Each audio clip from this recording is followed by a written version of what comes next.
All right, folks, welcome to the Gritty Podcast. I'm joined today by my friend Ryan Lampers, and it's Monday, the day after we released your film with Paley, Yep. and we wanted to sit down and kind of talk about the film and give some people some backstory a little bit, fill them in, and just share some extra deep insight on this whole thing that doesn't get doesn't show up in a film. So, I mean, it's been pretty cool to see It has. the feedback. The comments are great. I mean, I feel like this one really, like I'm seeing comments from so many parents, or maybe not even parents yet. They're soon to be parents. I think there's a couple comments of, I think there's babies in the womb that are already excited about, 10, 11 years from now, what's to come and what may come. So, the comments have been great. A lot of really, really good feedback, and it's cool to see the parents, their heartstrings were tugged a little bit, I think, on this one. Yeah, it's kind of hard not to watch this and appreciate, if you're a parent or you just like good people, not to appreciate the family values, the relationship between you and Paley, you and your wife, and the whole thing. I think it's and hunting. Years ago, I remember doing a podcast with my buddy Anthony about him and his father, and he said, I'm real different from my dad. Like, we don't necessarily get along. There's a lot of things that we clash on, but on hunting, that's the thing that keeps us together. There's like this bond where hunting brings us together and helps us be close on that level where we otherwise may not mesh or click. And I think there's a lot of power in that. There's a lot of value in that. Absolutely. I think for a lot of us, growing up, hunting was that thing. I mean, that was for example, like my relationship with my dad, that kind of revolved around being outdoors, hunting, fishing, doing those kind of things. And so, I don't know how our relationship would have went without those things involved in it. No idea, if I'm being honest. Well, but doesn't it made it a good one. I was going to say, doesn't it make you think about how there's probably an evolutionary reason why when you hunt together, you get along? Yeah, there's something, right? Because you can have a lot of things that you don't agree on or opinions don't mesh, but then because you hunt together, there's a bond. It's like, 100%. Hey, it's that glue that keeps you together. It's interesting because we got so many great comments, but we got a couple of folks who didn't like the Parler. That I've asked people to join Parler. Sure. And they're like, I love hunting and I love what you guys do, but I don't like this push to Parler. And again, I think hunting is that bond that keeps people together that disagree on different things. So I think it's unfortunate that because we might disagree on a political level, that they're going to unsubscribe or walk away from what we do, even though we all agree on this hunting stuff. You know what I mean? Right. Yeah, there's nothing on Parler that says you can't lean a different direction politically either. I think for a lot of us, we're just not real comfortable with these other platforms and where they're headed, and what they've kind of already shown us some things that we're not comfortable with. And there's a little bit of censorship going on that we're not comfortable with. So we, having other options and building those other options is kind of nice. And there's nothing over there that says you can't lean the other direction politically and still not have great conversations and, follow people that you respect. Absolutely nothing keeping you from doing that. Yeah, one of the comments was that it's a far right application and it's pushing divisiveness, and that's not how I see it. I see it as an application where they're pro free speech. I'm 100% free speech. I detest censorship. Censorship by big tech or government is a slippery slope that leads you into really dark places. That's how every dictatorship, authoritarian regime has gained power generally, is through censorship, shutting down free speech. And that's why I think our forefathers put that as the primary This is the First Amendment, is Right. free speech. And when you make a post about something that the establishment doesn't like at this point, then you're banned or shut down or suspended for 24 hours. And The fact checks have gotten so far out of control right now, and unfortunately, they're not facts that they're spewing. They're fact checking with their opinion, and it is very clear that's how this has gone. So it's when frustrating.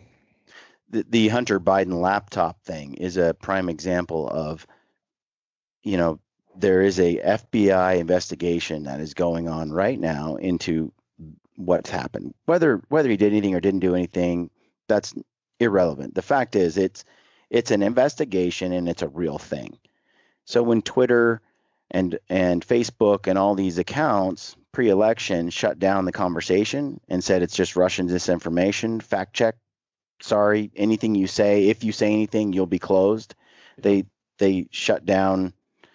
When that happens, when that degree of censorship happens, I don't care which side you're on.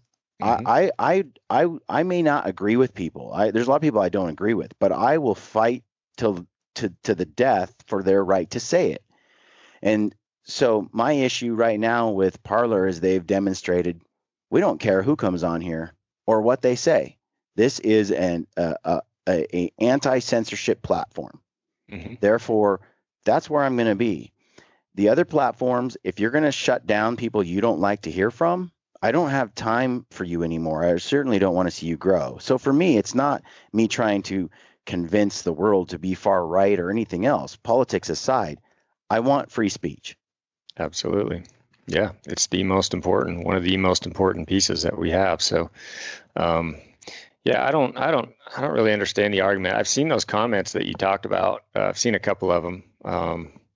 For folks that do say it's just far right. And like I said before, it doesn't have to be. It's for everyone. It's just the guidelines are way less stringent than on the other platforms. So if you read through Parler's guidelines, then go back and read through like a Facebook's and compare terrible right now. They're terrible. With privacy. They own your life, your content. They share your information. They own your camera if you have the app open. So yeah, scary stuff. That's why I'm like, I think it's short-sighted to just label Parler as some kind of far-right application or some place where a bunch of crazy wackos go. Mm-hmm. It's really a place where people can say whatever they want to say. And I think that is the bedrock and the foundation of America. If years ago, before we marched in the direction of civil rights and everyone is equal and so forth, had we not had free speech, there's a lot of things that would have stayed in a bad place. Mm-hmm. It goes both ways. I'll take the risks that come with free speech, absolutely, opposed to the risks that come with censorship. If I have to choose between the two and someone says something that's false, that's unfortunate, but I'll live with those consequences versus some arbitrary individual gets to decide what is truth and what isn't truth based on their own biases. That's bad news, man. That's just, it is. I don't need that. Yeah, that's a good way to put it.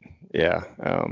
Live with the good and the bad of free speech. It's very, very important. But I think that's true with freedom in general. Freedom comes at a cost. If I'm free to go outside and do what I want and risk getting sick, that's my choice. That's what comes with freedom. I think you should have a freedom to choose whether to wear a seatbelt or not. I think you're dumb if you don't, but I don't think there should be anyone should be compelling you to do it. Frankly, it's my life. If I want to be dumb and not wear a seatbelt, I should do it. If I want to smoke a cigarette till the day I die, I should be able to do it. I don't need people to protect me. All of that, when the government gets involved in those things, I have a problem with it because you're curtailing individual freedom. And freedom is the foundation of everything I believe in. So Absolutely. No, we're adults. Like we get to make our own decisions. We're going to make stupid ones. We're going to make good ones. But having the right to make those decisions on our own and not have, Big Brother tell us what's good, what's bad, what we can do, what we can't do, what we can say, not say.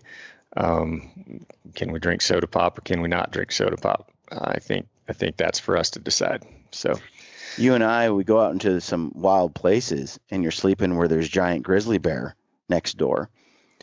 I don't want someone to go, well, Ryan, that's too dangerous. A grizzly bear might eat you. So from now on, you're going to need to have a permit and you're only going to be allowed to go here. At what point do we stop? Do we all get neutered and stop being like taking risks? doing anything like no more rock climbing or backcountry That's skiing that's or the other one. You talk about us doing stupid things when we were in New Zealand on those cliffs with those oh yeah, tar. yeah, We probably that was dumb in yeah. some ways, and yet that's going down a river if you have a life jacket on or don't have a life jacket on. Like I feel like again we're going to take risks with our lives as we live them, and it's a choice that I get to make, and I think bad it's a bad idea to give government the power to dictate what is safe for us and what isn't safe for us. Hmm. And I think at some level they just shouldn't be involved in individual lives. It's You and I are in 100% agreement on this one, Brian.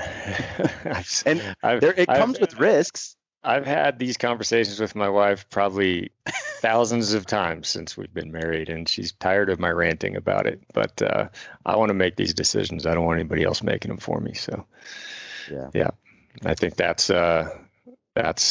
what this country was, how it was built, and why we love it so much. So, I have enjoyed the from my perspective right now, the interaction on Parlor has been great because when I first got on Facebook or Instagram, those algorithms, people see what you post. Everyone who follows you sees your stuff. Then over the years, they've changed them. I don't, I go follow someone, but I can't seem to see what they post mhm. unless I go and look them up. They don't come through in my feed anymore. I don't understand how they make these algorithms work on these different applications, but when you get on a new one like where I'm at with Parlor, everyone who follows me sees what I post and there's nice Mhm. interaction. Maybe down the road it gets so big that they have to do something, or maybe it's just a big tech decision as they're trying to shape what people think and believe. Mhm. But in the hunting space, I want the freedom to say hunting is a good thing. Meat is a Oh good yeah. thing. Killing Yep. animals for sustenance is a good thing. Having adventures in the mountains is a good thing. And I don't want someone with a different idea coming along later and saying, you know what? I think it's wrong for Ryan Lampers to go kill an animal. Therefore, we're going to censor what Ryan says and puts on a platform and what he talks about because we want to shape the narrative so that we can stop people from valuing hunting in the outdoors because we think it's wrong. Yep. And that's the problem with censorship. That's the problem with giving someone you don't know who they are, fact check someone. They're Well, that's making the thing. decisions. I feel like where we're at right now, I'm just waiting for a fact check about veganism being better than hunting and supplying our own meat. I feel like it's probably not that far away. I'll see a fact check about how meat is bad and animal products are blah blah and We all will. these different things, and it's coming, and I don't feel like that's going to probably happen on Parlor. So you're right. The interaction over there has been great. People and their comments have been really cool.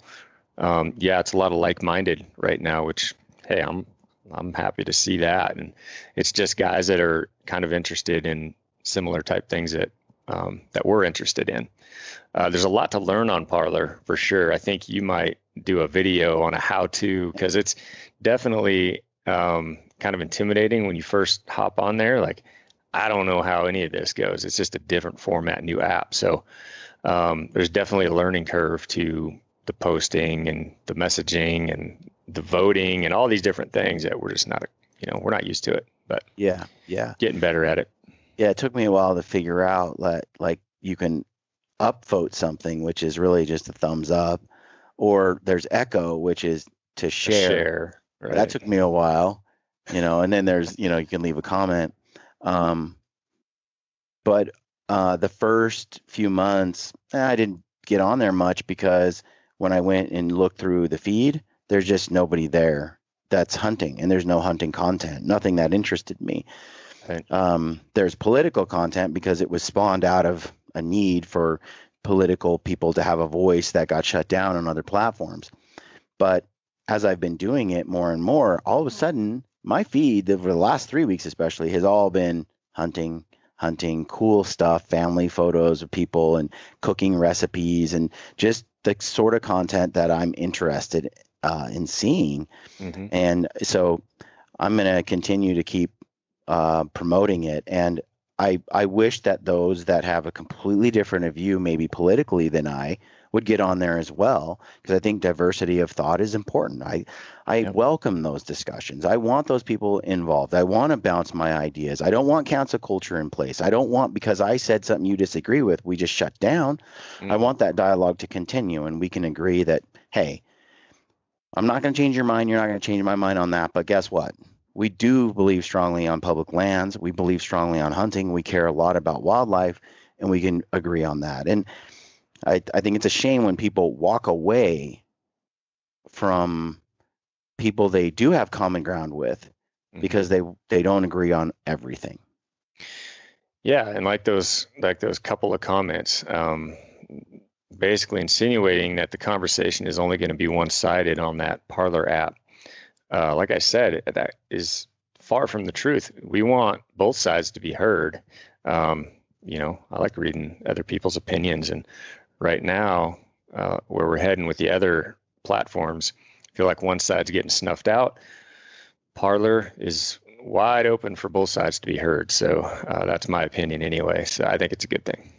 Yeah, when someone from a more liberal viewpoint gets on Parler and goes after a more conservative viewpoint, you can see both are there. And Parler, unlike the other apps, doesn't censor that person's opinion. Mm-hmm. And so you have some real duke it out things that happen on there. But I don't really care to engage in that. I'm busy with hunting and other things. I Yep. just want free speech, and my feed is now filling up with the content and the individuals I seek to follow and learn from. And so we'll see how it goes. But the feedback on the video, has been solid. And there were a few questions we got last night, or you got on you did a live stream through Instagram with Hill, Yep. and you got a few questions I thought would be good to talk about Sure. today. One of the comments I saw was, I saw it both ways. A few people were like, just a couple were a little on they didn't like to see Paley hold out Mm-hmm. for an older buck when Sure. there's a deer right in front of her. Like this promotion of trophy hunting being a negative thing. It Sure. came up a couple of times where others were like, it was wonderful to see how she had a goal of what she wanted, and her dad was in tune enough to know that impulsively she wanted to take the deer that came right in front of her. She hemmed and first she said no, and then she said yes, and then she said no, and yet you didn't dictate to her what she should or shouldn't do. No. You left it wide open. It was her choice. But at the Yep. same time, you had some gentle encouragement, like, Very gentle, right? It was just like, a little insinuation, like, we had talked a lot about what she wanted and what she hoped for on this hunt. My hope was that it was a comfortable hunt, that the weather wasn't rough and she wasn't miserable in that regard. I think that was number one for me. Couldn't care less if she shot a 1.5-year-old buck or an old crusty.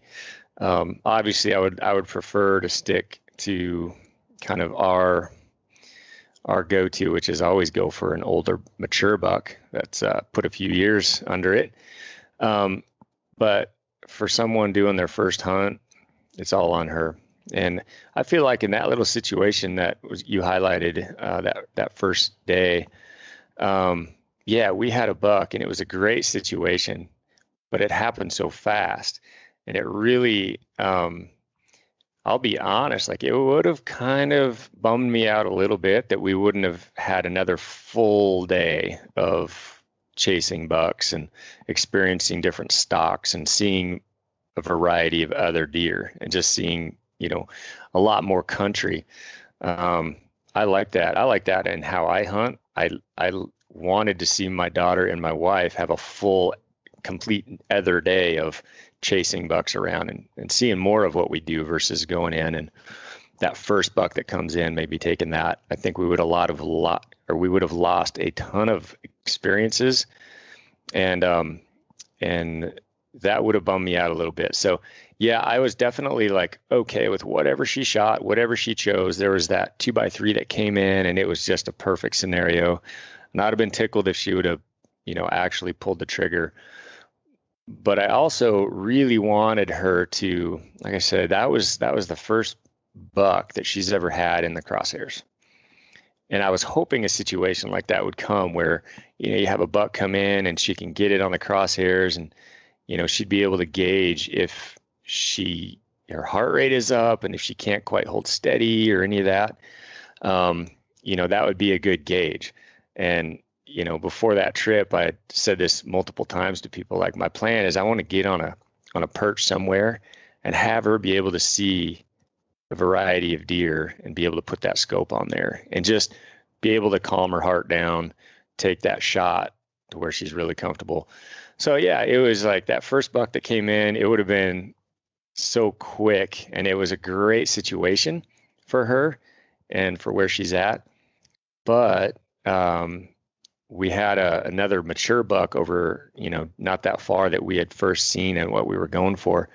And she definitely had the desire to go for that one because it was just a beautiful, picturesque, silhouetted, bedded on this ridge that we could see, and it was impressive.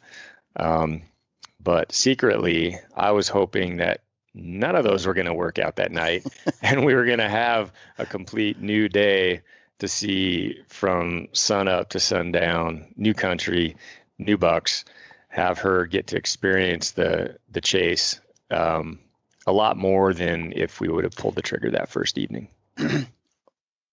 You definitely are aware of the negative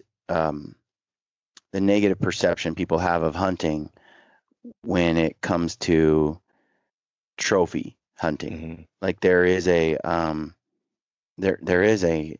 stigma that comes with that we as hunters are trying to re-educate people on. Yeah. Right?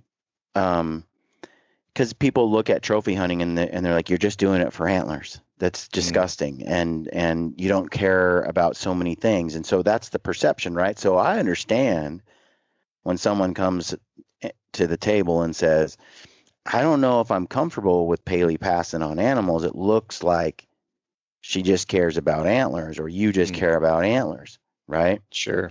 And they voice a concern about that.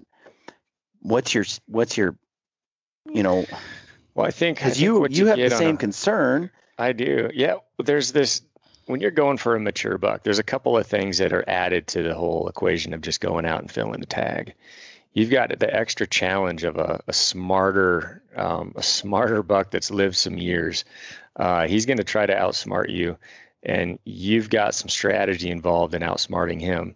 And there is a feeling of accomplishment when you can first locate an old mature buck that's had a few years, and you're basically in his backyard that he knows very well, and you put the pieces together and able to take that thing.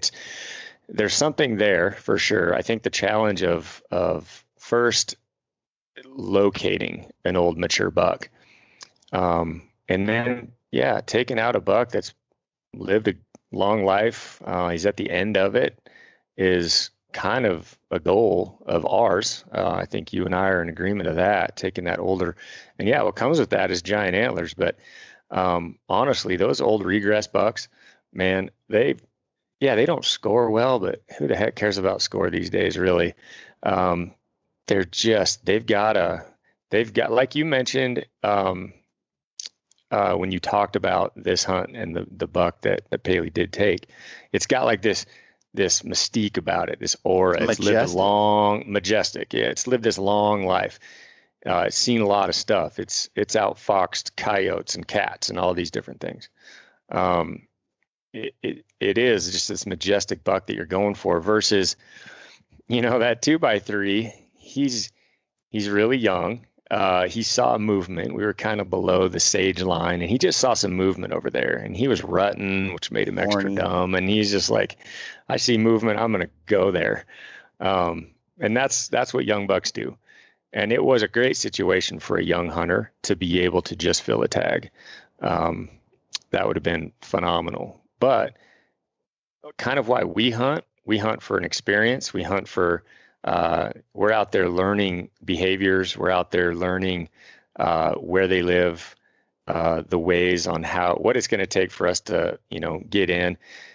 That next day is exactly what my dream hunt with Paley was, how it should have been.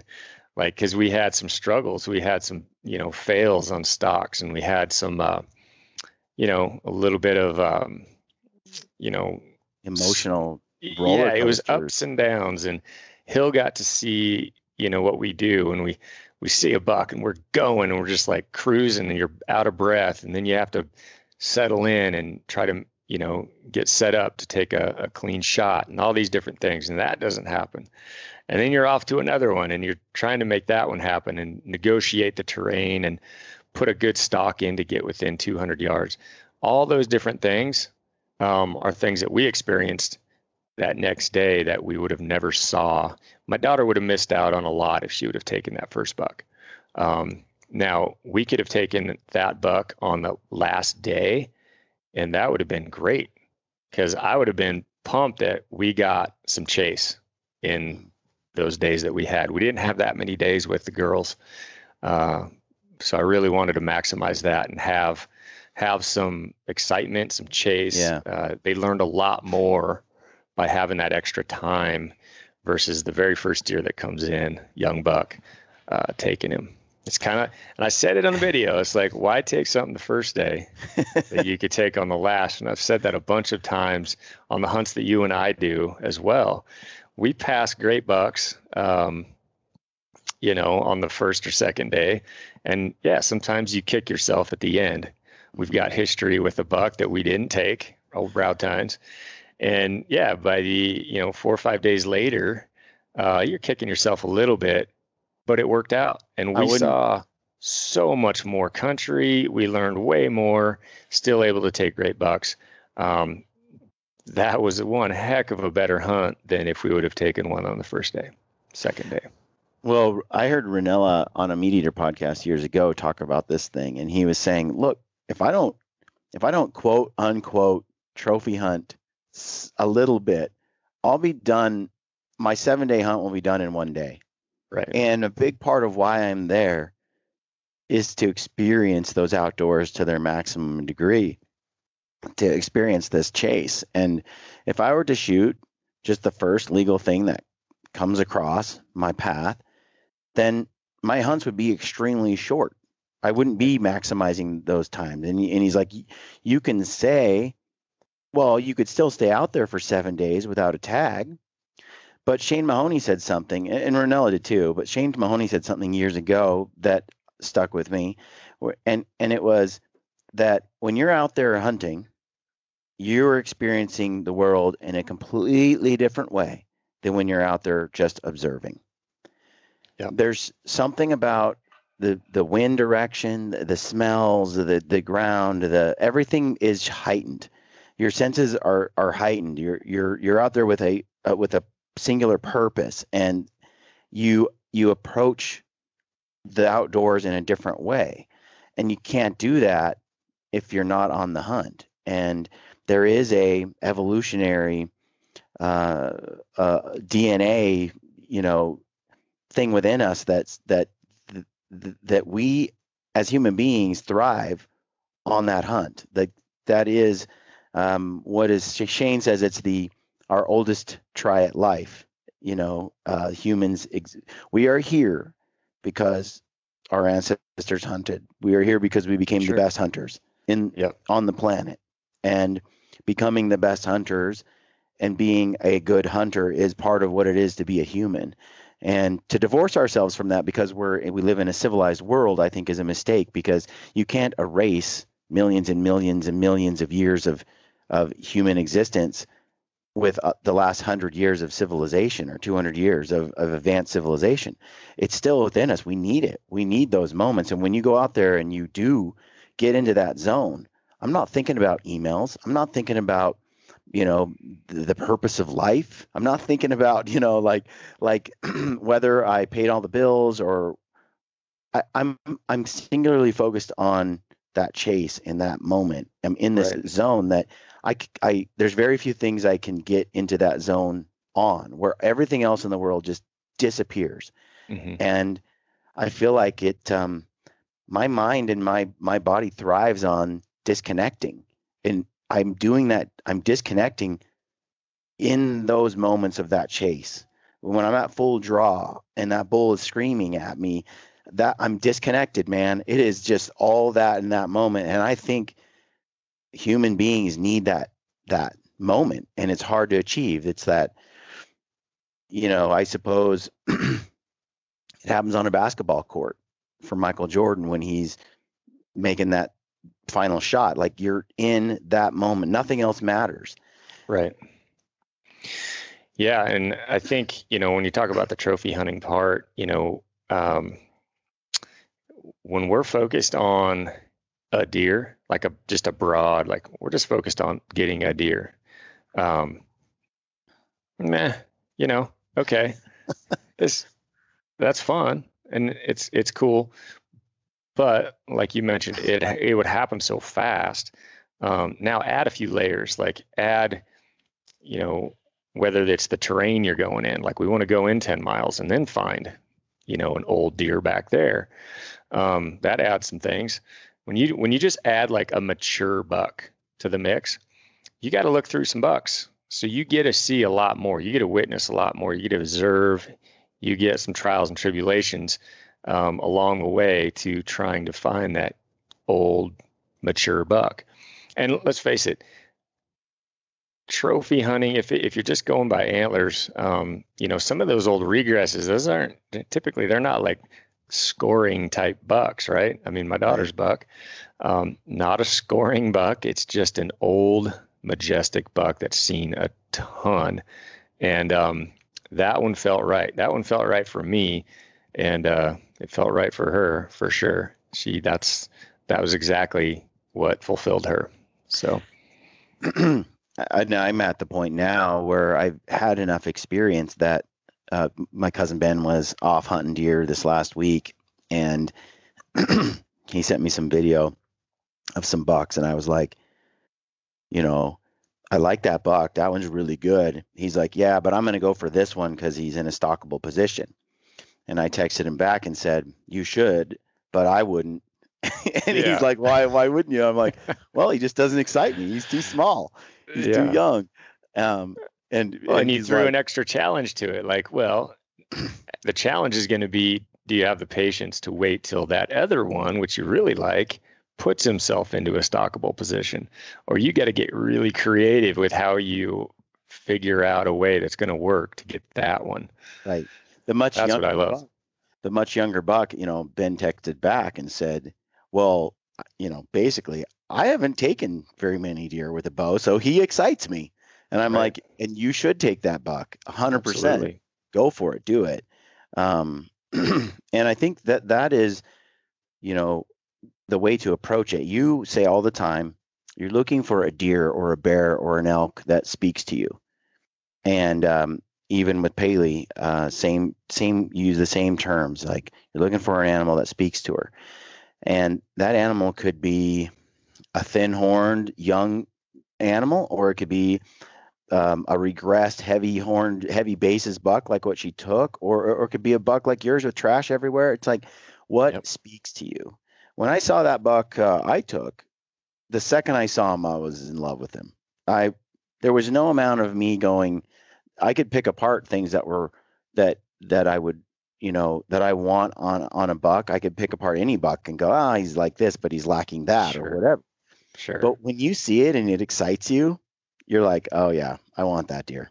Yeah. And then the hunt becomes exciting because there's something there, for lack of a better term, that I'm lusting for, I'm coveting.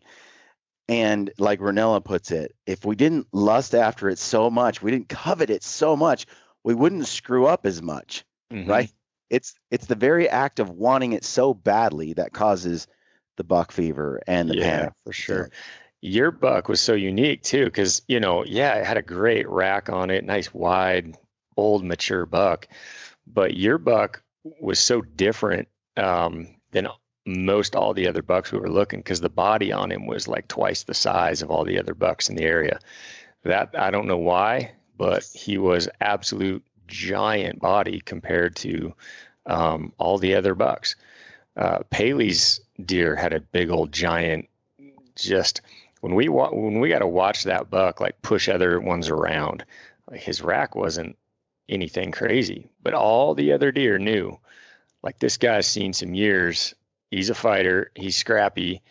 He's just mean. Like he's old Dangerous. and he's got this body and he walks around all day like a linebacker and shoulders and bristled and he just had attitude. And just that alone didn't really matter what his rack was. Right. Um, that if you want to put a label like trophy on it, that is a trophy. That is something unique, something that you admire, something that gets you excited. And that buck got us excited. Absolutely. And I feel like that sort of, there was another buck who that would score more, that had Yep. that was Studley. You're like, why is he walking? Why is he afraid of Paley's buck? Why isn't he like pushing him around? He's a little body, was just a touch bigger, it looked like to me. But he was younger. You could Yep. tell, but not by much. I mean, I suppose a few years out there is a lot of years, right? But Yeah. still, you see him out there and you realize we could have gone for the buck that scored much higher, Had a but was longer tines all around, but we didn't go that direction. We went the direction that the old, linebacker went. And because that's the one that excited us. that's the one that excited us. I was going to say, Yeah. when you look at the two bucks, people will go, why did you go for that one and not the other one? Mm-hmm. Years ago, I shot a bull elk archery hunting in Oregon, and I had two, and they were coming in side by side, just strutting side by side and posturing, and they were coming in, and I was in a tree stand over this water, and it was a dry area, and they were coming in, and they were like posturing, and one of them had short, stubby antlers, thick mass, and just a giant Brahma bull hump and body. And the other one had a much bigger rack, thin horned and skinny body. And it was clear to me that the king was the one that scored a lot less. And I shot that bull because he got me so excited. He was just so the master of the wilderness there. Yeah. And the other buck runs off, and so I showed Anthony the film, and he's like, why did you shoot that one? Why this one? The other one? Because for Anthony, the other one spoke to him, right? But Yeah. for me, this one spoke to me. And Yep. that's hard to explain, though, to someone from the outside looking in. That's like, I don't understand. Like, it feels like you're focusing on antlers instead of the meat and Mm. the adventure and all that, not understanding that the age and pursuing that particular animal causes the adventure to be something more meaningful and impactful. Yeah. Adds some big challenges, which brings adventure for sure. And and Yeah. none of it is mutually exclusive. It doesn't cancel out all the awesome stuff we value when it comes to the meat, the heart, the liver, like all these things, the bones that we take. Mm-hmm. Just because we all want that experience, it doesn't mean because you chose that you don't get this, which some people act like because you're pursuing an older age animal, therefore you don't care about all these other things. And it's like, no, you can have both. Yeah. And I think the other argument that I've heard, Brian, is why wouldn't you take this tender, young 2 by whatever, versus an old one that I think a lot of people, there's probably differing opinions in our community, but I don't have any issues like making an old crusty absolutely delicious if you cook it right. Um, it's not like I take an old crusty and I'm like, oh, this is going to be foul or it's going to be, off tasting or anything. I just haven't run into that. Yeah. Of every animal I've ever taken, I've had one, and that was an old bull a long time ago, where the meat it was really, really, really difficult. It was pretty bad, but there's been a lot of old bulls and old bucks since, and I've never experienced, a time where it's like unedible. Right. I mean, you can make an old deer taste really, really good. It's how you prepare it or what you do with it. But yeah, I remember an experience as well. You brought up that bull. I had a time back in Washington where I had watched two bucks come together. It was pretty cool. It was up on the top by myself, just a solo trip in the North Cascades, and they're starting to rut. They're kind of getting into it, and I watched this. I was looking at this old buck that was bedded. There's some does on a ridge, and this thing was just dark horned, stubby, kind of crabby, not real wide, but he had kind of a bladed look to him. He looked old. He just looked thick. And then this beautiful 5x6 comes from down below, and he comes right up that ridge, and they go at it. And I watch these two bucks, and that old crusty just beat the snot out of that 5x6. Now that 5x6 had a really cool rack, like it laid out. It was really cool, impressive.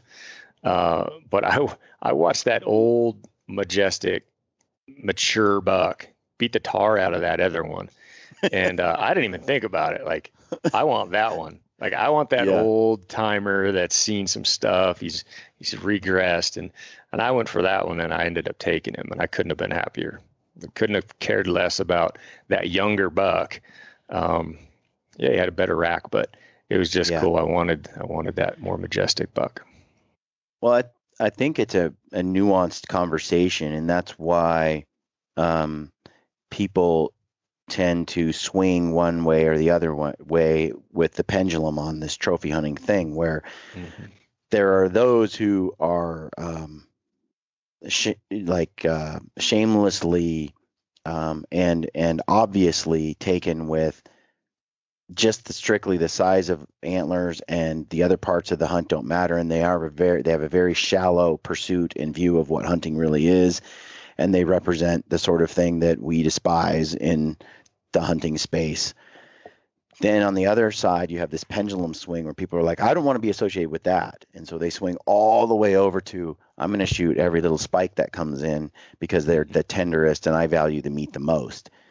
And really, there's something in between that speaks to each of you. And if you pursue hunting, I think for yourself and not with the concern of what other people think, and not for the praise of others, you're going to pursue it with a much more meaningful intent, and you're going to have a much more meaningful experience. And it doesn't have to be one extreme or the other. When it comes to animals tasting good, I've found it has far more to do with individual animals or locales than it does the age. I shot a bull moose in British Columbia, and that thing he had a giant wound in it. Probably a gallon of pus or more came out of the wound behind the shoulder where he had gotten obviously gored by another bull moose. And it was all infected and nasty. He had another one close to his hip. And I don't know, maybe 2 gallons. I mean, it was just the most putrid smell coming out of this pus pocket.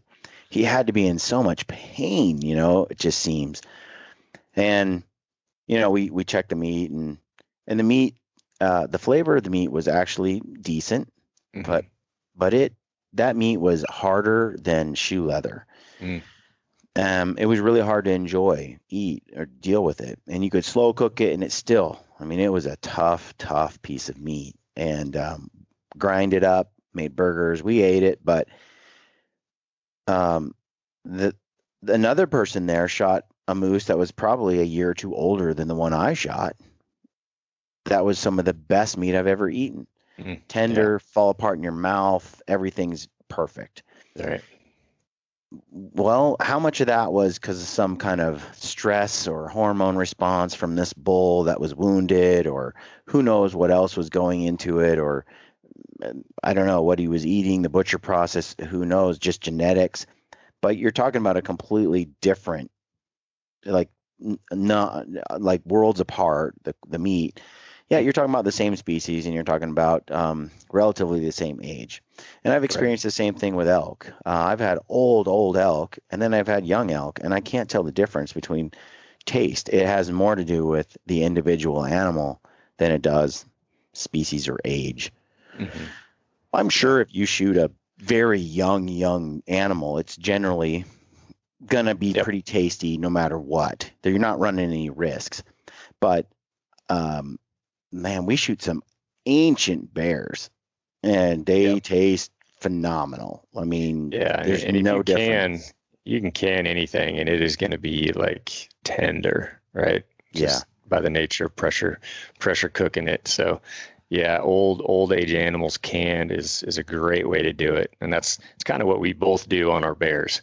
And man, I love popping those tops. And there's just no consideration. It's not going to be tough when you can any right. kind of meat, how no matter what the age of that animal is. So it's really good. Uh, you didn't get a chance to watch this movie with Paley before I Mm-mm. just published it, you know. Nope. So as you were watching it, just from my perspective, I'd like to know, because we haven't really talked about your impressions of the film other than general. Um, what surprised you that you had maybe forgotten or hadn't seen? Yeah, and I'll be honest, Brian. You kind of mentioned how you're gonna put these films out. Like there was a day, like our first day, and um, my old brain forgot about some of that first day because of how exciting the second day was, which we'll see next week. But yeah, I'd forgot about a lot of those little conversations that we had. Talking about my wife, and I didn't even hear when we're hiking in what my wife was talking to you on the camera. So those are all new to me. It was really cool. Like I really enjoyed seeing reliving Hill when that first buck came in, and Hill was way more out of sorts than Paley was. Like Right. Paley was cool, calm, and collected, and she could have easily, squeezed on that deer, squeezed the trigger, but I don't think Hill could have squeezed the trigger. She would have been. She was all over the place. She was shaking. She was sweating. And yeah, I'll be honest. I've never seen her like that. She was pretty rattled, just thinking that Paley's going to shoot this deer at any moment. And Hill has never experienced that. She's never seen a buck come in that close and been able to lay eyes on it. And it was just like the most picturesque set of circumstances, how he just came right to us and then gave us a total broadside look. And yeah, Hill had her binos and she got to see everything that we were seeing. So she definitely will remember that always. So that was cool to kind of relive and see. And just the whole hike in and spotting that big one on the ridge. And, I had totally forgot just the lessons I was kind of throwing at Paley throughout that. We're just kind of doing our thing, but yeah, I was giving her some lessons and advice and things that I do. And yeah, you captured it somehow. The camera was there, obviously, because I don't remember any of it. But no, I think selfishly, for our family, we'll have that forever. And these next videos, um, no, it's going to be hard to top that one as far as what I'd like to go back and watch when I'm old, sitting on the porch in my rocking chair. I'll probably go back to that video more than any other, along with this next one. I'm pretty sure of. I really enjoyed the instruction that you were freely giving to Paley in a most comfortable way. Because when you hunt with other people, you don't tell people what to do. You don't tell people what to watch for. Generally, you're a very if people want if they ask you, you'll give them your opinion, but you're not volunteering it. And in general, and so often when I see you hunt with other people, you are kind of there and you let them kind of do their thing. But with Paley, you took on this role of father and instructor, and you were teaching her all these little things, like intensely teaching her as we were on our way, in a way that, you don't do that with James. You don't do that with me. You don't do that with especially other people you hunt with. If you go for a day or two with some other people you're not really close to, Sure. like the way that we are, you're not going to say much.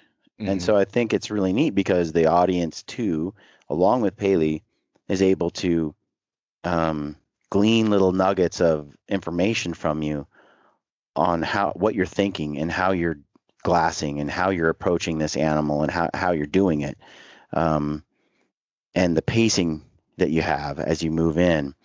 And I think what's really cool is people get to see, I've said this to a few people, that your calm demeanor in clutch moments bleeds over onto other people and causes them to be calm.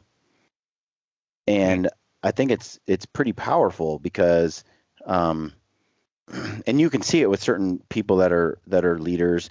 They'll be in a really tense situation, and there will be a person there that, because I think intensity feeds on intensity, right? And then calmness breeds more calmness. And so when I'm teaching my daughter to drive, and she's 16, 17, and she's on the road,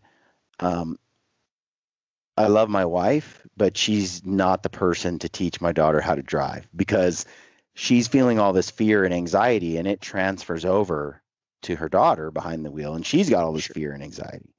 Right. When I'm in the car with her, I'm like, chill, don't care. I'm like, oh, turn that blinker on, or you're gonna crash into that if you don't stop. And so she's able to stay calm and drive calmly because I'm so calm. And I see that with you, and even for me, I haven't been in as many clutch situations as you have in the hunting space all these years, and so it's helped me when you're close at times, because you're just like, there he is, yep, nice giant massive bear, bigger than we've really ever seen. That's cool. He's sleeping. Yeah, just get ready. That's helpful, because you could have someone else there going, oh my gosh, don't screw this up. Now make sure you load that and get this bullet done. And have you done this? Did you do that? Did you do that? And a lot of these things can then blow up. Yeah.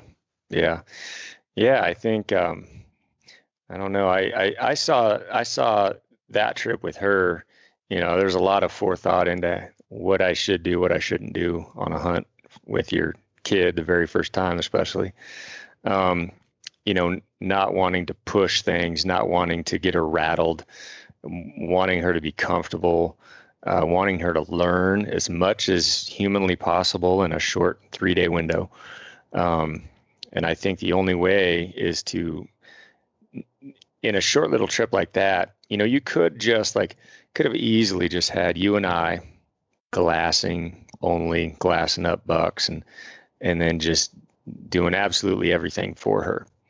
But she doesn't get as much from that. Like she doesn't respect it as much. I think when she was throwing the glass up and having potential to see a deer before you and I, looking in shadows and just hoping that she would pick up on these little things that would be reoccurring. And then she would, because she's a smart kid, she would start to know what we're looking for. And so just throwing little tips and nuggets at her on occasion, as how we do it. It's not something that I've done a lot because this is, my first teaching experience with my daughter. So very new to that, but, Yeah, I think it's important that that you don't just do a hunt Mm, and treat it like your own and then just have them shoot it, but also tell them why. Like these kids are sponges, man. They pick up all these little things. We see it here, we see it around the house. Like they pick up on how you treat people. They pick up on your work ethic. They pick up on little things like down to playing basketball with her in the yard. You know, if they pick up on good form and shooting and how to dribble better.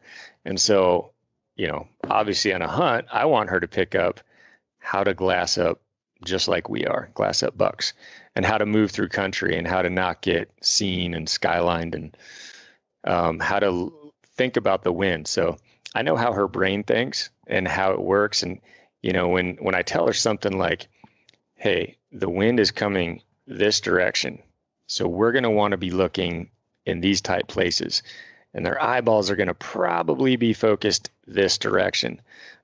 She'll never forget that stuff. She's just right. wicked smart. And I think, you know, in the future, if this is something that she wants to do year after year and maybe even take on an elk hunt or something like that, I think all these things are kind of a bedrock, and she'll just keep growing that base of information. So, like I said, Paileys pretty special. She retains everything like I wish I could. And Yeah. so any little piece of advice for her, it sinks in. And I think at this age, at 11, like I said, that sponge soaks it in, and it's there for good. So might as well leak all those little things that you and I do just without even thinking about it. Um, Yeah. you know, you kind of have to be aware that, okay, don't just do this thing. Explain why we're doing this thing Right. and how and Yeah. why it's going to be better. That's what I think for like a newish hunter. That's why this episode is so powerful because, you know, it's hard for us to think about things we take for granted, things we know just by being that naturally know. I sat down with Mark Livesey from Treeline Academy, and we were having this discussion on scouting, and I was like, well, I just do this, this, and this, and this. And he's like, yeah, Brian, because you've done it so long, you just know. Hmm. But other people don't know that, and you take it for granted that everybody just knows it. And so having a young person there and you teaching her, it allows you to people to glean from you knowledge that maybe you didn't even that you just take for granted, but you know she doesn't get, you know. And so I thought it was great. How did she handle seeing herself on camera? Because Yeah. especially women, you know, they're a little self-conscious, a little more. I mean, we could have booger hanging out our nose. We're like, darn it. But Yeah. them, it's a little like I was, my wife watched it. She was laughing. She goes, Hillary is so funny. She's so cute. She's got earrings dangling down. She's got a Oh little yeah. thing around with a sparkly diamond patch that Yeah. reflects that every deer can see A from 50 blinged miles. out hat. Yeah. Oh man. Yeah. I know. I had a few people ask about that. Like, how is not every deer alerted to you guys with that blingy, you know, hat on? Yeah. Um, yeah, Paley enjoyed it. Like when we sat down last night to watch it, I was in a chair. Paley was chilled out in the corner of a couch watching it, and she had a smile on her face the whole time when she saw how it went out. You know, I think it's uncomfortable for anyone to watch themselves back. You know, you're always critical and you think you should have done this better or said something different, whatever. Um, and so nobody in my family is really comfortable with it.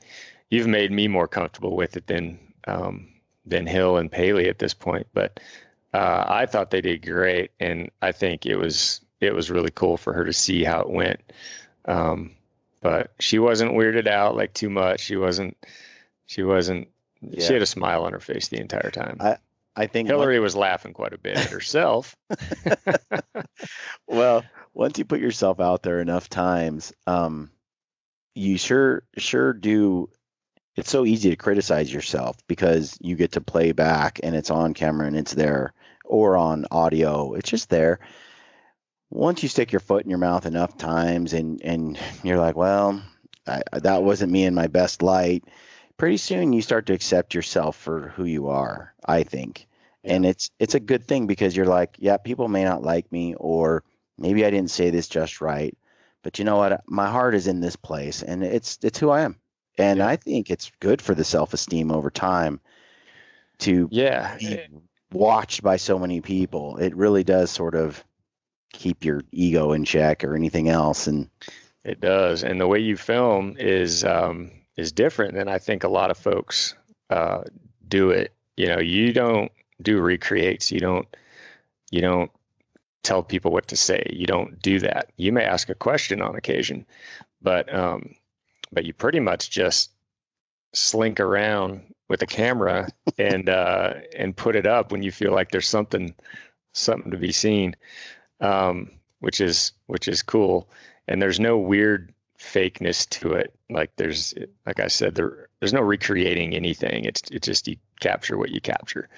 And so it's very real. And yeah, inevitably when you do that, we're going to say things that we feel like we probably should have said different if we would have had some warning or whatever, but it is what it is. it's So, real. I mean, one of the things that is in this more than other films, most of what we do is live action.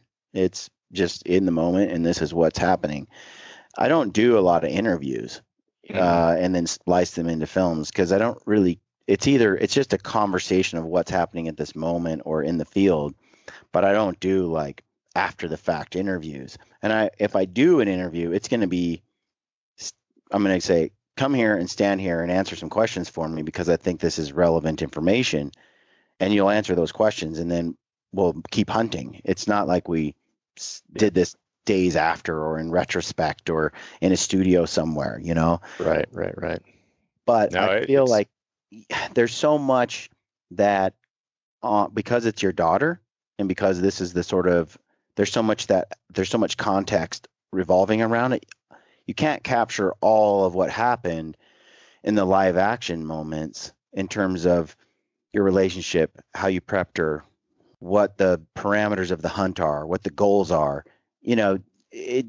So I don't like splicing interviews, but mhm, I feel like in this hunt, it served better that way. yeah. Yeah, I mean, to try to gather all the information. I mean, you're one guy with one camera. We don't have a crew. You know, we don't have a camera on each of us. So, um, you know, I know folks think James films quite a bit, but James runs a camera, like a still shot camera. Yeah. You're doing all the filming, so it's basically one camera catching that, and then one catching animals, your big giant lens. So, yeah, Sometimes it's hard when I'm definitely. running two cameras at the same time Hmm. because I'll have the long lens and then this one, and I have to sacrifice shots, or I can toss it over to Hill. Like Yeah, she filmed a lot on that second day in the yeah. crunch time because I needed.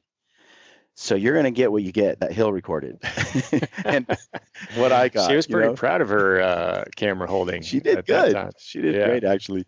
Um, and then James, of course, he can fill in those in that yeah, pinch. But I think one thing I like about it is I heard Joe Rogan with Ranella the other day.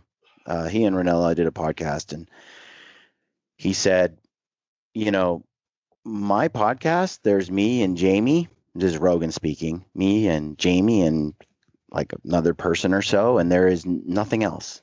hmm, Like we determine who's coming in, who we're interviewing, who we're talking to, what we're going to talk about, all this stuff. There's no, and with the millions and millions of views and the dollars and everything associated with the Joe Rogan experience and the brand, he's like CNN, for example, has thousands, hundreds of people that are there.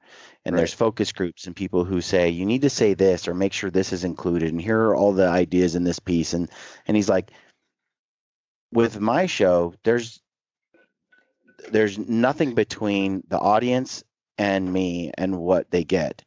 It's just real. yeah, And that is the key to doing it the right way. There's none of these consultants and other people coming in and polluting or yeah, tampering with the message. And I feel like for me, there's nobody else running a camera getting shots I don't care for, or not the stuff I want. The audio is what I want it to be. I get home, I'm producing it with me and my brother, and I'm doing it how I want it to be done. I don't even show you before I publish it. No, I get to sit down on the couch and watch it. Every once in a while I get a sneak peek, but no, it's kind of cool it's like everybody else, just sitting down that evening, Sunday evening, and hopefully it comes out on time. Usually it doesn't. I know. Usually I get 12 o'clock, 1 o'clock, and then by 4, it pops up. But no, it's pretty good. We're always surprised when we get to see it, and we get to see it just like everybody, and it's really cool. But yeah, you're right. It's just natural. It's and that's why Rogan is so successful, right? Because we can see that he isn't getting focus grouped in what his thoughts are and what he should or shouldn't say. It's not that PC. It's just real. It's just his ideas, his thoughts, his opinions.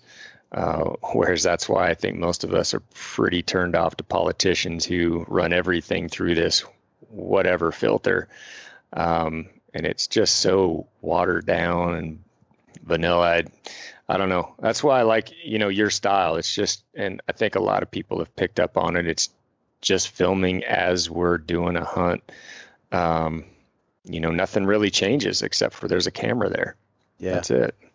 So some people I think might feel it's boring, and I've worked with other video editors, and they come home with content, for example, that I've captured, and they're like, how do I make a movie out of this? How do I make a story? And I'm like, there's nothing to make. You're just saying this is what we did here, and this is what we did next, and this is what we did next. And that's all I want to see. I don't need to know that your grandma died last year and that you're feeling these emotions and that the hunt connects you to her. And I mean, it's okay if it comes in there sometimes, or if it's natural in that moment, but I don't want to contrive something like that so we have quote unquote a story. And right. I also don't want to glitz it up with music and glamour, and I do enjoy a little pump you up teaser at the start or something just to give people a glimpse of what is to come. And to get people excited, but I'm not interested in too much music or fancy edits, because I feel like it's hunting. I just want to feel like I'm there, and I don't want the glitz and the shine. That's just my style. Yeah, and what's cool is like when we started doing these films, there was no asks, there was no like, hey, I'm gonna need to see a bro hug after that shot. I'm gonna need to see some high five and jumping around. And there's none of that. A truck scene, a gas station scene. There's no like putting fuel in the truck at the gas station on the way in. We should just get it as it. You should get it as it goes, or you just get it as it goes. Who have sent us instructions for things they want to see. Sure. And that's okay. We're just not going to do it. No, I've never, to each his own, and I'm not poo-pooing this, but how I grew up hunting with my dad, there was never any like screaming, yelling, fist bumping, bro hugging. There's just never any of that when we took an animal. And so, what you see now is pretty kind of like almost boring to most, somber. Walk up to that animal. We're not doing cartwheels and doing backflips and screaming across the hillside that we just took an animal. Maybe not as exciting for some folks to watch that, but this is just how we do it. This is as real as I was taught to do it, and you were taught to do it. And I think you capture it good, and you don't put any of those weird expectations. Like, hey, I want to see you do this. No, I definitely. But that's not what I do. I'm definitely more exuberant than you, and we'll hit this. Something spectacular will happen, and I'm bubbling with emotion for sure. What you see is pretty much my emotion, though. That's about what I do. Well, your smile just gets bigger and all that. But yeah, I think I am such a buzzkill, could be used, I guess. But That's why me and my wife work so well. Like she is this wild storm, right? Right. And I'm just this calm over here. So there's yin and yang. And I But it's fun. definitely calm her out. It's fun though because your initial reaction almost is so calm, but Hmm. 2 minutes later, 5 minutes later, 15 minutes later, it starts to come out, Hmm. and your excitement and you're talking, and your smile is intense. You Hmm. shot that trashy buck, and it was like, just the more we sat around the buck, the more you were laughing and smiling, Yeah. and it just takes you a little time to Well, I think process. initially, like this is, and I'm being honest here, this isn't just cliche nonsense talk, but I am always a little bummed when I first shoot. Like when that animal falls, I'm always just a little bit, this hunt is over. Mhm. Like that's it. No more stalking. No more of that fun intensity that we like. And then after that, it's like, all right, and I start to come around like, you know, it doesn't matter. I'm done hunting, but that was great. And I just took a great buck. But it's always generally the same. It's always a little bit of like, dang it. Now I can't be looking for something else. Glass and kind of shuts down at that point. So, yeah. Yeah. Well, we should wrap this up. The next film will drop on Sunday, and Paley will take her buck on this film. My cousin Ben texted me again yesterday and said he hates my guts because he doesn't like waiting week to week Yeah. for footage. He wants it all at once.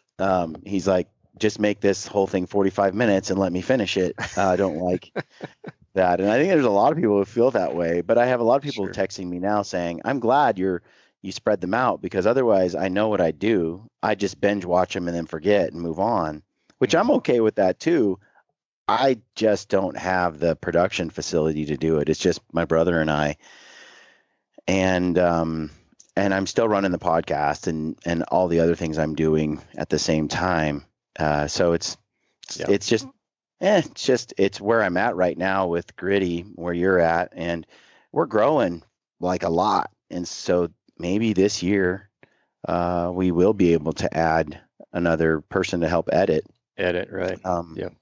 we are looking for someone at some point to come in house and be part of this team. Hmm. We haven't, we're not quite there yet, but we're really close. And if that were to happen, then we literally could put out much longer videos. And then now that we've got the permit thing with the U.S. Forest Service kind of ironed out as we move ahead, and I'm getting all of that stuff done, there's no way for anyone to impede Hmm. any of our production in the future. So I think we'll be able to throw out a lot of cool content, because as we're going, for example, to Arizona, we'll do some small game. Yep. You smoke some jackrabbits. We'd cover the porcupine hunts and the Oh yeah. porcupine, which I Yeah. think is interesting, along with the more exciting big game stuff. It's pretty much over the counter public land, general tag content that we keep trying to get. Hmm. I think, yeah, we'll be able to bring that on a more regular basis, and I'm excited to do that. But one one step at a time. Yeah, and that's it. For folks that don't know, the editing process doesn't like you just do it in a day. It's it's it's basically a 40 to 50 hour work week for you when you edit. So, and that's for like a 20 to 25-minute film. Um, you can't really double that and Yeah. create these much longer versions or even put two films out. It just doesn't happen that way. So yeah, it's a slow drip, but I think there's enough folks out there that are enjoying that and seeing kind of everything. It's not just the action; it's kind of the entirety of the entire hunt, the hiking in, the hiking out, the camp life, all the ins and outs of an entire hunt. I think some people really enjoy it. Yeah, there are those impatient Bens of the world, but you know what? I I think more people would prefer to see the entire thing, especially on a hunt like this where there's just a lot of kind of cool banter with the daughter and Hmm. having somebody else's like my wife's opinions coming into Yeah, it. If we were to cram this into a 25-minute film of her entire thing, you would miss all those things. So you would. You miss too much. I do. I do enjoy the challenge of trying to bring something in that 30-minute mark, 35 minutes, a little longer than your typical hunting TV episode, which is 22 minutes long. I'd love to do 40, 45 minutes, actually. That's kind of where I like, if it's going to be once a week on Sundays, I'd like to be in that 40, 45-minute range for a show. And as we move forward, I think we'll be able to do that. We'll see, but it seems that I enjoy Sundays. I think it's cool when I have like a thing I look forward to each once a week, and Sundays just happens to be the day we picked. Yeah. Hoping it would be a family day and in time for people, not just, a dude that likes to follow what we do, but also his kids, the wife, everyone kind of get involved, and hoping that our content satisfies that whole group. Sure. Yeah, and Sundays used to be our day too. I mean, me and my daughter, we used to watch football games on Sunday. We had our team, and we'd go watch those. And last couple of years, we lost complete interest in football altogether. And so now we have this, and it's cool. And I've heard that from a lot of folks. Like, it's like that last winter. What do you say? Screw football. Sundays are for hunting films. Yeah, I'll buy into that. Yeah, that's very cool. Well, the challenge will be going out and capturing footage while also getting ahead enough that we can drop footage while I'm gone. I don't quite have the staff for that, so we're gonna try to finish Paileys 2 films, but it'll be tough because I'm heading out like in, I don't know, 5 days or something to do a Arizona trip. And I really do want to get a giant Coues deer, because if it takes you an extra week to build that next film, Brian, just know that I'm already going to be there, and hopefully I'll have some bucks pinned down, and who knows, maybe even have a tag field. The good news with you is I'm happy to shoot a lot of bucks that you won't. That way, all you need to do is point me in the right direction. I've been looking at a lot of giant Coues deer photos lately, and as much Don't let those little things lure you away from the true prize out there. As much as I want a mule deer, there's a drive for a Coues deer. I'm opportunistic. It's whichever giant gives me. One thing's for certain, I would rather come home empty, and draw a tag later, because Arizona is a little different. It's over the counter, but if I don't feel that tag, I can draw a tag. Yeah. And I got quite a few points, so I'd rather go big or go home and come back later with a draw tag. Yeah, you come back at the end of the year and hunt just before 2022. Yep. So, yeah. So that's a cool system down there. But yeah, I mean, look, those giant Coues deer are pretty special, I will admit. Those old troll-looking, Ryan, this buck that Ben sent me a picture of, which in a spot we've never been, the eye guards are like 10 inches, dude. They're just fat, heavy eye guards. Huh. Yeah. But it's not a mule deer? No, it's a Coues. So far, yeah, I don't know. I'm gonna go for whichever big animal I can get, but big is the key. Yeah, that's the speaking to me part. Well, I will admit, old troll Coues deer are a really, really big challenge with a bow. Yeah, that's gonna be tough. So it is a great challenge, good experience to try to get one of those little Coues whitetails down there. And so far, correct me if I'm wrong, but I am the master of an archery coatimundi, an achievement that you have never achieved. Not even with a gun. Achieved one with a small caliber rifle yet. They have eluded me. They're still mystical and magical until I'm able to track one down, but hopefully this is the year come across one. Yeah, I hope so. Uh, I ate that one with Hank Shaw a few years back, and I can tell you that it's a tasty animal to eat. Very tasty. I think that in the exact same porcupine stew that we've been eating so much of around the Lampers household, man, Coatimundi cream stew, that's going to be fantastic if we can It's get funny it. because Hank was saying it was related to the raccoon, and he expected the meat to be purple, like reddish purple, right? In the bear family kind of thing. But no, it's like a white meat, a very like light pink white meat. I would have expected purple, just like, a porcupine is the same, like a raccoon. They have that dark meat to them. Nope. And then because he was like, I ain't cooking that, boys. So me and Marcus Hockett over at Randy Newberg's Fresh Tracks, we were like, fine, we'll do it. And so he was watching us, and he's like, it's white meat, and so here he is, a game chef, and he's like watching us, and then we start getting it all cleaned up and broken down. And he's looking at it, and he's like, well, how are you going to cook it?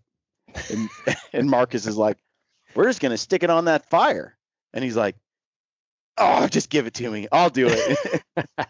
Yeah, I could see that. We were going to totally ruin it, and he knew it. So he's like, he couldn't. We knew if we got it started and started going down that road and told him how poorly we were going to cook it, that his perfectionist personality wasn't going to handle it. And then he cooked it, and it tasted like it fell off the bone, like buffalo chicken wings, just like with like, he braised it, and then he cooked it on the fire afterward and burned the outside. And then so it was like slow cooked until it was soft, and then it was hardened on the outside with a fire, and it turned out phenomenal. Well, yeah, and like I've tried some of the javelina that Marcus put together, as well as those antelope jacks, the jackrabbits down there. Those things are a different animal. I mean, that was so good, good. Those backstrap medallions he did in the Traeger grill, right, were like to die for. I want to figure out how he did it. They were just a little bit smaller than a Coues deer. They were quite big, and cooked to perfection, like just the right amount of tender. So Ben and I both have javelina tags. So the goal is to get a javelina hunt on film as well. So lots of films, and we have all our permits. So it'll be cool. We'll get some good footage, and then you and I have been talking about New Mexico Aoudad, Barbary sheep, and I had a couple dudes reach out actually, and just an over the counter any person's tag. That hunt looks right up our alley because it looks like hellish mountainscape. Does. It looks awesome. I mean, it looks gnarly and rocky, and that looks like a place that we could settle in and just glass all day long. Yeah. And it looks like water could be a challenge, like lots of roadblocks to getting. Yeah. And I mean, just logistically cool. And I've just heard in that specific country, needle in a haystack is a great way to describe trying to find those things. So, man, no, I look forward to that. If we can make that happen, just an over-the-counter tag and get down there into that country, I think that'll be fun, right up our alley. It could be like a Montana Unlimited tag. We could go out there and do a lot of hiking for a week or two and come home with never having found one. But we'll know a lot more than we know from our living rooms. That's right. There's something about that particular challenge that's cool. I just went and watched because MeatEater episodes are now popping onto YouTube, season 1 through 3. They're just kind of putting one season up at a time. It's funny, I'm going back and watching some of those old stuff because now it's free on YouTube, and he's got an Aoudad hunt on there in some rugged country. And I think it was Texas though, where he was, and but mountainous and gnarly. And went back and watched a few others like Tim Burnett and stuff. Just looking at the country they're in and the Aoudad that are out there as we're getting ready to go. And I'm like, this is a cool animal, man. It's a cool place and it's a cool animal. Rattlesnakes seem to be a potential issue. Hmm. That's gross. I see all these guys walking around with snake gaiters up to their knees, Okay. and I'm like, that just cramps my style. It's not Huh. quiet enough. It's not stealthy. Interesting. Yeah, that'll add another layer to that hunt for sure. But hey, I'm still game. Just gotta just gotta be more cautious, I guess. But that wouldn't deter me.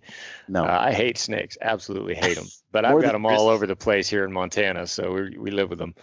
But yeah, yeah, probably more than grizzlies. Yeah. I feel Well, like I feel like I can negotiate grizzly country better than just snakes in the brush. So yeah, a little bite though shouldn't kill you. It just make you feel. I It's don't know down there. That's a although long ways from anywhere. true, true. We'll have to keep that in reach handy in the Yeah, SOS button. yeah, Uh, but yeah, it's lots of fun stuff. And unfortunately, we can't share our hunts from you know from earlier in the year just due to the permit problems with the U.S. Forest Service. But I hope people enjoy the Arizona and the New Mexico stuff because hey, it should be adventurous even if it's not elk, and right. it'll be what it is. It'll be Yeah, fun. very unique. No, I look forward to that. It hasn't like I've had an interest in it for a long time, but until I heard that there's an over the counter just anybody can go do it type option, man, that's exciting. That sounds like a really tough challenge. And if you can succeed on that one in that country, boy, I think you can appreciate what you did. Yeah, yeah. It chasing a new species is always kind of really just it's fun. It's a Hmm. new. I've never hunted pronghorn Hmm. No. ever. Wow. I've That's always surprising. poo-pooed them. I've always been Yeah, there's thousands of them when you drive down the highway in Wyoming and they're I just know. everywhere. What? But as I learn more about them, I'm actually Hmm. quite interested, and I have I, a lot of pronghorn points in various states. Just time to burn them, probably. Randy Newberg yeah, would be scandalized, yeah. as So it's his look, favorite game animal. yeah, edible as far as meat goes. I think a lot of people are in that boat. They absolutely love pronghorn. And I live in Pronghorn Central here. Um, and look, these guys. I mean, there's some great, great hunters, and they absolutely love chasing pronghorns around, especially with the bow, spot and stock. That's what I want to do. Yeah, and Brian Barney, he's one. He loves that hunt, and yeah, he glows when he talks about it. It's just it gives you so many stocks and so many like opportunities to kind of work on your skills, your stalking skills, and just knowing what you can get away with. You'll get probably more practice in bow hunting, spot and stalk antelope than any other opportunities with the season, especially around here. We can chase those Well, things in August. what's fascinating about antelope is they don't hide when they bed. They don't Hmm. hide away. They don't go find. They're just out there Hmm. in the Yep. open. You can glass them up constantly all day because if they do run away, they bed in the open. They don't bed in shadows or dark cuts and stuff. Yeah, they're not in timber pockets and those type things. So Yeah, no, it's a great like test of where you're at and skills and yeah, as far as edible, man, they're some of the best meat for sure. gonna have to do So that one too. yep.